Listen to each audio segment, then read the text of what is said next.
Hello everyone, कैसे हैं आप सब।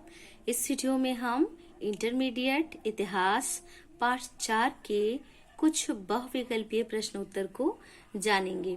देखिए, पार्ट 4 है विचारक, विश्वास और इमारतें, सांस्कृतिक विकास।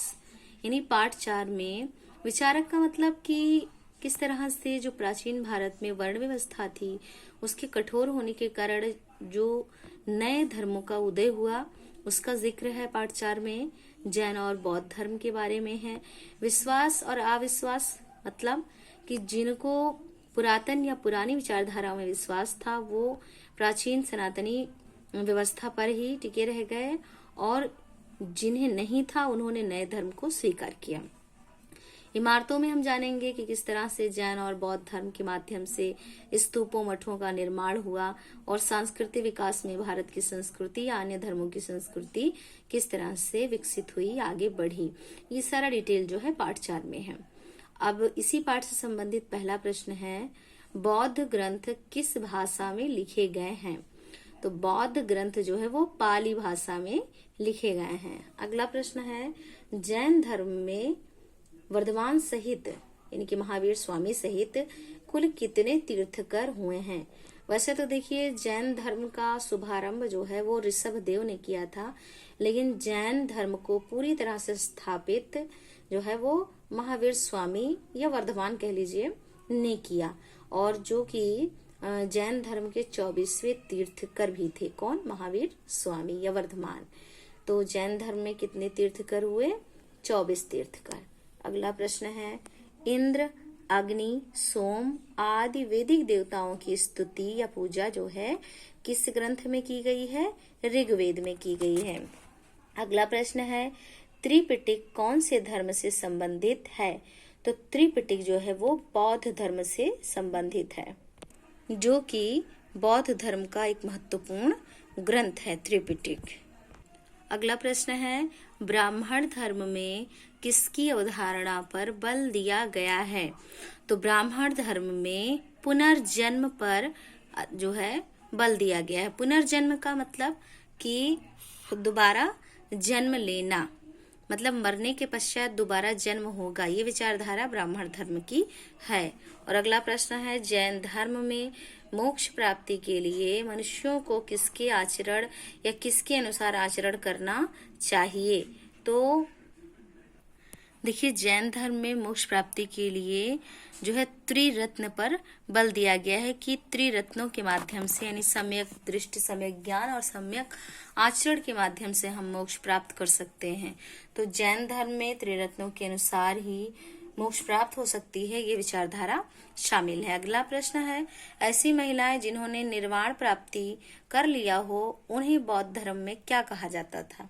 तो वो महिलाएं जो बौद्ध धर्म में संघ में शामिल हो जाती थीं और भिक्षा मांग के या धर्म के उपदेशिका जो उपदेश देती थी बौद्ध धर्म का, उनको जो है थेरी कहा जाता था।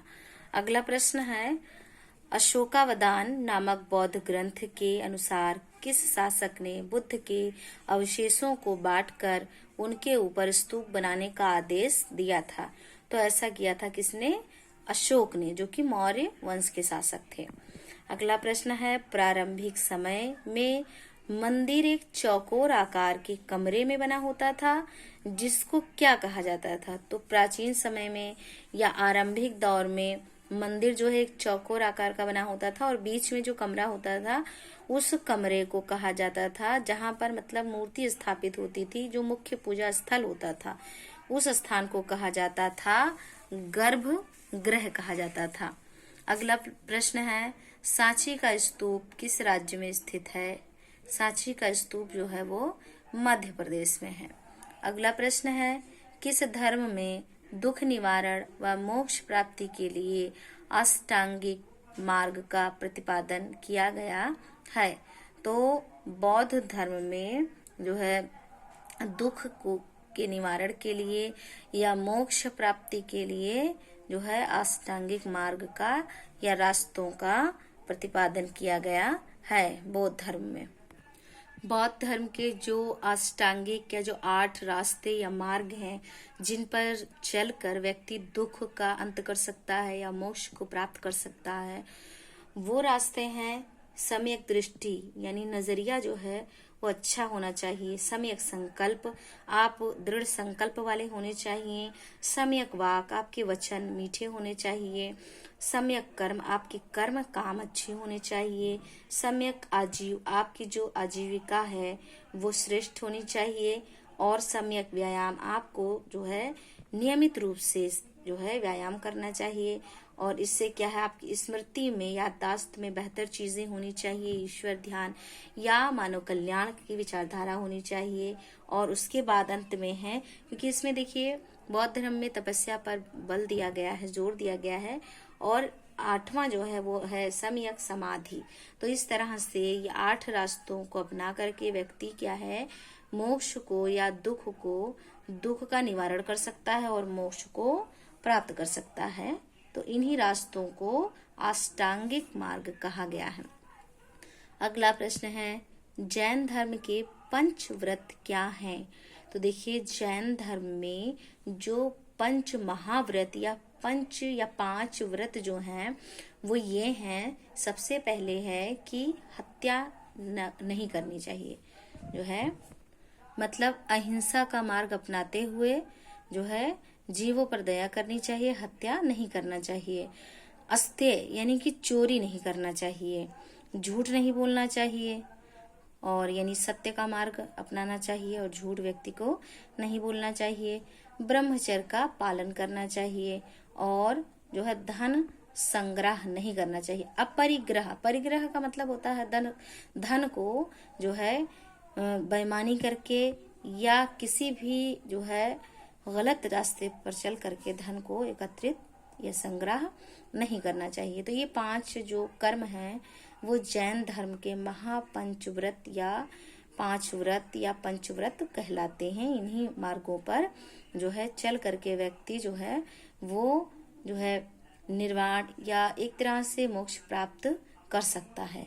अगला प्रश्न है, जैन धर्म के जो है ग्रंथों द्वारा प्रयोग में लाई गई भाषाओं के नाम लिखिए। यानी जैन धर्म के जो ग्रंथ लिखे गए हैं वो कौन कौन सी भाषा में लिखे गए हैं? तो जैन धर्म के ग्रंथ प्राकृत भाषा में लिखे गए हैं, संस्कृत भाषा में लिखे गए हैं और तमिल भाषा में लिखे गए हैं। प्राकृत भाषा अर्थात जो है उस समय जो बोलचाल की भाषा थी, तो प्राकृत, संस्कृत और तमिल भाषा में जैन धर्म के ग्रंथों को लिखा गया है। तो इस वीडियो में आपने पाठ 4 विचार, विचारक, विश्वास और इमारतें, सांस्कृतिक विकास, जो कि पाठ 4 में है, इतिहास में, इंटरमीडिएट में, तो आपने इस पाठ से संबंधित कुछ बहुविकल्पीय प्रश्नों के उत्तर में जाना है। इस वीडियो में आपके लिए बस इतना ही। Thank you.